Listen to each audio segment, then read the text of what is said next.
चलिए आप सभी लोगों को नमस्ते। जैसा कि आपको पता होगा कि हम लोग मंडे टू फ्राइडे ये 40 क्वेश्चन के सेट को लेकर के आते हैं, और मंडे टू फ्राइडे ही नहीं, सैटरडे संडे में भी आपका साइंस का 40 क्वेश्चन हम लेकर के आते हैं, जिसमें साइंस के बेहतरीन क्वेश्चंस आपको देखने को मिलता है। और इस सेशन को आप कंटिन्यू बनाए रखिएगा, क्योंकि हर एक जगह से एक्युमुलेशन अगर आपका होगा तब जाकर के एग्जाम में आप बेफिक्र होकर के अच्छे स्कोर कर पाएंगे।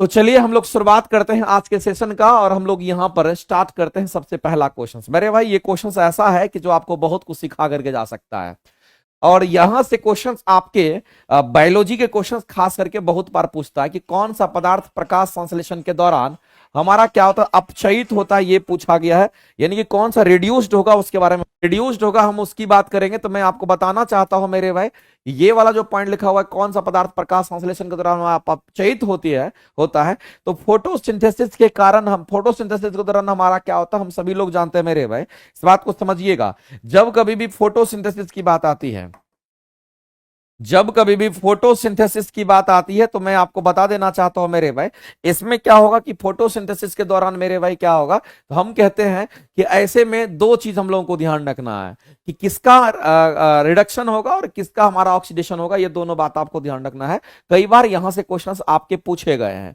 तो मेरे भाई अगर हम बात करते हैं रिडक्शन किसका होता है, तो आपको ध्यान रखना जो रिडक्शन हमारा होगा वो किसका होगा, तो कहेंगे अगर रिडक्शंस की हम बात करते हैं, रिडक्शन किसका होता है, तो कहेंगे यहां पर कार्बन डाइऑक्साइड का रिडक्शन होता है। और ऑक्सीडेशन किसका होता है, ये भी बात आपको ध्यान रखना है। तो जो ऑक्सीडेशन हमारा होता है वो किसका होगा, तो कहेंगे यहां पर O2 ऑक्सीजन का हमारा होता है। तो फोटोसिंथेसिस के दौरान मेरे भाई इस तरह से ऑक्सीकरण अवकरण हमारा दोनों होता है। तो हम कहेंगे मेरे भाई जो फोटोसिंथेसिस का जो हमारा रिएक्शन होता है, ये कहीं ना कहीं एक रिडॉक्स रिएक्शन की तरह हमारा होता है। इसमें ऑक्सीडेशन और रिडक्शन दोनों हमारा होता है, इस बात को आप ध्यान रखेंगे। तो ऐसी परिस्थिति में आपसे बोला गया कौन सा हमारा अपचयित होता है, कौन सा हमारा रिड्यूस्ड हुआ, यानी कि रिडक्शन किस में हुआ है, तो रिडक्शन कार्बन डाइऑक्साइड में होता है। और ऐसी परिस्थिति में इस क्वेश्चन का अगर आंसर करेंगे तो ऑप्शन नंबर सी जो होगा हमारा क्या हो जाएगा, तो राइट ऑप्शन हमारे हो जाएंगे। नियुक्ति बैच किसी ने लिया है क्या? अरुण कुमार जी, आप आंख बंद करके नियुक्ति बैच लीजिए, बेहतर कंटेंट बेहतर चीज आपको मिलेगा, और बहुत ही बढ़िया तरीके से आप उस क्लासेस को अटेंड कर सकते हैं। चलिए आगे बढ़ते हैं मेरे भाई, अगला क्वेश्चन हम लोग देखते हैं। अगला क्वेश्चन दे रखा है कि सार्वजनिक मूत्रालय का गंध कैसा होता है? अमोनिया का जैसा गंध होता है वही सार्वजनिक यहां पर मूत्रालय का गंध होता है मेरे भाई। ये बात आपको जानना पड़ेगा, और ये आपको सिंपल वे में इस क्वेश्चन को करना होगा। आगे यहां पर आपको दे रखा है वनस्पतिक नाम, यानी कि आपको यह पूछा जा रहा है मेरे भाई कि जो बायोलॉजिकल नाम हमारा यहां दे रखा है, ब्रेसिका कंप्रेस्टिस की नाम का बात की करते हैं, ये किसका बायोलॉजिकल नाम होता है, ये आपसे पूछा गया। तो मेरे भाई ये सरसों का बायोलॉजिकल नाम है। ये किसका है, तो हम लोग सीधा कहेंगे जो सरसों हमारा होता है उस सरसों का बायोलॉजिकल नाम ध्यान रखेंगे। सरसों का जो बायोलॉजिकल नाम हमारा होता है उसको क्या कहते हैं, तो हमारे सामने वो टर्म लिखा हुआ है, ये सरसों का बायोलॉजिकल नाम है, इस बात को आप ध्यान रखेंगे। सरसों का बायोलॉजिकल नाम हमारा क्या होगा, कहेंगे सरसों का जो बायोलॉजिकल नेम होगा वो आपके सामने में है, ध्यान रखना है। हेलो, चलिए मेरी आवाज जा रही होगी, एक बार मेरे भाई इस बात को ध्यान रखेंगे। सबसे लंबी फेज हमारा क्या होता है, कहेंगे सबसे लंबी स्टेज जो होती है वो हमारा ये सेल डिवीजन का सबसे लंबा, ये सेल डिवीजन का हमारा एक प्रोसेस होता है, इस बात को आप ध्यान रखेंगे। यहां से लेकर के यहां तक हमारा सेल डिवीजन का एक प्रोसेस होता है, और इसमें क्या होता है, कहेंगे यहां पर कोशिका विभाजन होता है, इसको हम लोग सेल डिवीजन कहते हैं। अब यहां पर ध्यान रखना कि सबसे लंबी स्टेज कौन सी होती है, तो जैसे जैसे हम आगे बढ़ते हैं तो लंबी स्टेज यानी कि हमारे कम होती चली जाती है। सबसे लंबी स्टेज इंटरफेज का होता है, यहीं पर क्या होता है, क्रोमोसोम बनना स्टार्ट होता है, ध्यान रखेंगे। और उसके बाद हमारा प्रोफेज होता है, फिर हमारा मेटाफेज, फिर टेलोफेज, फिर एनाफेज होता है। तो मेरे भाई सबसे अधिक हमारा यहां होगा ऑप्शंस में, लेकिन आपको प्रोफेज, एनाफेज और मेटाफेज में अगर पूछा गया, प्रोफेज, मेटाफेज और एनाफेज में अगर पूछा गया है, तो मेरे भाई हम कहेंगे interphase, prophase, metaphase, anaphase, telophase, यानी कहने वाला टीलोफेज पहले मेरे भाई यहां पर क्या होगा, कहेंगे एनाफेज नहीं, पहले हमारा क्या होगा, कहेंगे ऑर्डरिंग, इसको सही कर लीजिएगा। पहले हमारा क्या, मेटाफेज के बाद हमारा शायद एनाफेज होता है, फिर हमारा टीलोफेज होता है। मेटाफेज के बाद कहते हैं हमारा क्या होगा, क्योंकि हमारा एनाफेज होता है, इस ये पहले हमारा होता है, एक बार देख लीजिएगा फिर भी। और इसके बाद हमारा क्या होगा, कहेंगे यहां पर हमारा टीलोफेज होता है, इस बात को आप ध्यान रखेंगे। इस तरीके से हमारा होता है। तो सबसे लंबी जो हमारा सेल डिवीजन के प्रोसेस हमारे होते हैं वो इंटरफेज में ही होता है, इस बात को आप ध्यान रखेंगे। क्रोमोसोम एक दूसरे से अलग हो जाता है मेटाफेज में, और एक दूसरे के पास अगर आ जाता है तो हमारा एनाफेज होता है, इस बात को आप ध्यान रखेंगे। तो मेरे भाई इस तरह से क्वेश्चंस पूछे जाते हैं। ग्लाइकोजन का संग्रह जो होता है हमारे शरीर में कहां पर होता है, एक एक बच्चे को पता होगा कि हमारे लीवर और मसल्स में होता है। 90% कहां पर होता है, तो कहेंगे 90% हमारा 95% के आसपास हमारे लीवर में और 5% हमारे मसल्स में होता है, ध्यान रखेंगे। स्प्लीन को आरबीसी का कब्रगाह कहते हैं, जहां पर आरबीसी की मृत्यु होती है उसी को हम लोग आरबीसी का कब्रगाह कहते हैं। और याद रखिए मेरे भाई, रिजर्वायर यानी ब्लड का जो रिजर्वायर माना जाता है वो किसको कहते हैं, तो स्प्लीन को ही कहा जाता है। ये ब्लड के रिजर्वायर भी कहलाते हैं, इस बात को आप ध्यान रखेंगे।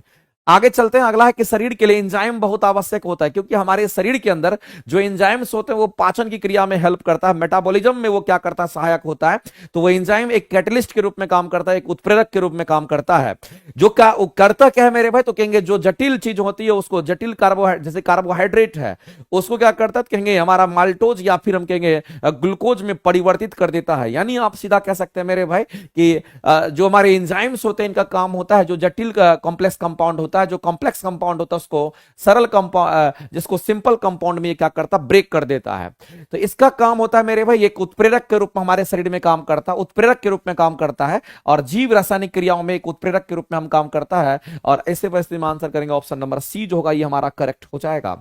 आगे चलते हैं, कार्बोहाइड्रेट पाचन का अंतिम उत्पाद हमारा क्या होता है। तो मैं आपको बताना चाहता हूं मेरे भाई कि जब कभी भी हम लोग कार्बोहाइड्रेट वगैरह खाते हैं तो यही कार्बोहाइड्रेट हमारा किस में बदलेगा, तो कहेंगे यही कार्बोहाइड्रेट हमारा माल्टोज में परिवर्तित होता है। यही किस में परिवर्तित होगा, कहेंगे माल्टोज में। और फिर इस माल्टोज से हमारा क्या बनेगा, तो कहेंगे ग्लूकोज का परिवर्तन होता है, इसी से हमारा ग्लूकोज बनता है। तो मेरे भाई इस बात को अब ध्यान रखना है कि कार्बोहाइड्रेट से ग्लूकोज बनना या कार्बोहाइड्रेट से माल्टोज बनना। अगर माल्टोज नहीं दे रखा तो हम लोग आंसर ग्लूकोज भी कर सकते हैं, क्योंकि माल्टोज हमारा डायसैकेराइड है, ये भी हमारा पॉलीसैकेराइड होता है, ये हमारा डायसैकेराइड होता है, और इसको हम कहते हैं कि ये हमारा मोनोसैकेराइड होता है। ग्लूकोज मेरे भाई क्या कहेंगे, ये हमारा सिंपल ये मोनोसैकेराइड्स हमारा होता है। इसको हम क्या कहेंगे, तो ये हमारा मोनोसैकेराइड होता है, इस बात को आप ध्यान रखेंगे। तो ये मोनोसैकेराइड, माल्टोज हमारा क्या कहेंगे, इसको हम लोग डाइसैकेराइड के नाम से हम लोग जानते हैं। और दो मोनोसैकेराइड के मिलने से एक डाइसैकेराइड का निर्माण होता है, ये भी बात आपको ध्यान रखना है। तो मेरे भाई हम लोग सीधा कहेंगे कि इसका निर्माण होगा, तो कार्बोहाइड्रेट का जो अंतिम उत्पाद निकल करके आएगा वो ग्लूकोज के फॉर्म में होगा, जो कि हमारा एक मोनोसैकेराइड होगा। और ऐसी परिस्थिति में हम लोग आंसर क्या करेंगे, तो ऑप्शन नंबर बी जो होगा हमारा यहां पर करेक्ट आंसर हो जाएगा। आगे स्नेल्स के नियम पर क्वेश्चंस बीपीएससी आपसे पूछ चुकी है और इसीलिए इसको आप ध्यान में रखेंगे। लेकिन स्नेल्स का जो नियम हमारा लागू होता है मेरे भाई, प्रकाश के अपवर्तन के कंसेप्ट पर लागू होता है। ये प्रकाश के परावर्तन नहीं, प्रकाश के कहां पर कहेंगे, प्रकाश के अपवर्तन के लिए हमारा ये लागू होता है। तो आपको ध्यान रखना मेरे भाई, ये किसके लिए, तो कहेंगे प्रकाश के अपवर्तन की बात करते हैं, प्रकाश के हम अपवर्तन की बात करते हैं। तो प्रकाश के अपवर्तन के लिए हमारा स्नेल्स लॉ लागू होता है, क्योंकि हम लोग जानते हैं कि स्नेल्स लॉ की अगर बात करते हैं तो ये स्नेल्स लॉ हमारा क्या होता है कि दो माध्यम के बीच में हमारा काम करता है। तो आपको ध्यान रखना मेरे भाई, स्नेल्स लॉ हमारा क्या होता है, प्रकाश के अपवर्तन के लिए mu equal to sine I upon में क्या होगा, कहेंगे यहां पर हमारा साइन आर होता है। ये बात मेरे भाई आप लोग जानते होंगे, ये इंसिडेंस एंगल होता है, ये रिफ्रैक्शन एंगल हमारा होता है। इन्हीं दोनों का रेशियो हमारा यहां पर क्या होगा, कहेंगे हमारा अपवर्तनांक के बराबर होता है, इस बात को आप ध्यान रखेंगे। तो ये प्रकाश के अपवर्तन से रिलेटेड है और ऑप्शन करेंगे ऑप्शन नंबर बी आपका करेक्ट हो जाएगा। आगे चलते हैं, अगला क्वेश्चन हमारा दे रखा है कि उस बल का नाम बताइए जो दो परस्पर परिणाम स्वरूप दो परस्पर प्रभावी वस्तुओं के बीच में प्रत्यक्ष रूप से हमारा संपर्क में होता है।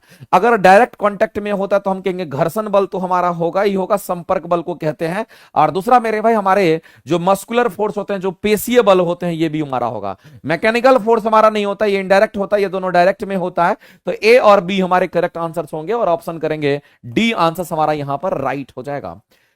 जल के अणु में कितने संस्करण होते हैं, कौन सा संस्करण होता है मेरे भाई, अगर हम जल की अगर बात करते हैं इसको हम लोग H2O कहते हैं। इसका स्ट्रक्चर की अगर बात करते हैं, इसके जो स्ट्रक्चर हमें प्राप्त होते हैं वो स्ट्रक्चर कैसा होता है, इसके स्ट्रक्चर कैसे होंगे, तो इसके स्ट्रक्चर मेरे भाई एक ऑक्सीजन है, दो हाइड्रोजन को जोड़ा दीजिए इस तरह से, एक हाइड्रोजन यहां एक हाइड्रोजन हमारा यहां। तो ऑक्सीजन के बाहरी कक्षा में कितने इलेक्ट्रॉन होता है, अगर ऑक्सीजन की परमाणु संख्या मेरे भाई 8 होती है, ऑक्सीजन की परमाणु संख्या अगर 8 होती है तो पहले में 2 चला गया, बचा कितना, तो 6। तो बाहरी कक्षा में 6 इलेक्ट्रॉन होना चाहिए, एक इलेक्ट्रॉन यहां पर है, एक इलेक्ट्रॉन यहां पर है, तो 2 यहां हो गया, बचा कितना, तो 4, एक ये, 2 ये, 2 ये। यानी कहने का मतलब है मेरे भाई, जब कभी भी हम लोग हाइब्रिडाइजेशंस लिखते हैं तो हाइब्रिडाइजेशंस लिखने के लिए हमारे पास एक ही फॉर्मूला होता है जिसका इस्तेमाल करते हैं। अगर हमें हाइब्रिडाइजेशंस लिखना होता है तो हम लोग क्या करते हैं, नंबर ऑफ सिग्मा बॉन्ड को काउंट करते हैं। सबसे पहले हम लोग किसको काउंट करेंगे, तो नंबर ऑफ सिग्मा बॉन्ड को काउंट करते हैं। और साथ ही साथ मेरे भाई हम लोग क्या करते हैं, तो इसमें नंबर ऑफ लोन पेयर को भी ऐड कर देते हैं। तो नंबर ऑफ सिग्मा बॉन्ड और नंबर ऑफ लोन पेयर को भी ऐड करके हम लोग निकालते हैं और उसके हिसाब से हाइब्रिडाइजेशन हम लोग देखते हैं। ये फॉर्मूला हमारा बन जाता है।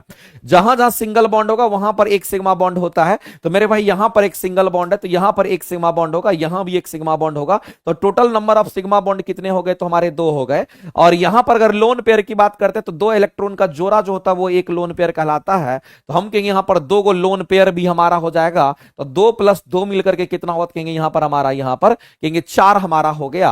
और जब ये 4 हो जाएगा तो हम कहेंगे ऐसी परिस्थिति में इसको क्या लिखेंगे? तो एक एस और 3 गो पी होगा, यानी मेरे भाई 3 पी और एक एस हो गया। तो 3 एक मिलकर के 4 हो जाएगा और ये sp3 हाइब्रिडाइज हो जाएगा। और ऐसी परिस्थिति में इस क्वेश्चन का आंसर करेंगे ऑप्शन नंबर बी जो होगा हमारा यहां पर राइट हो जाएगा।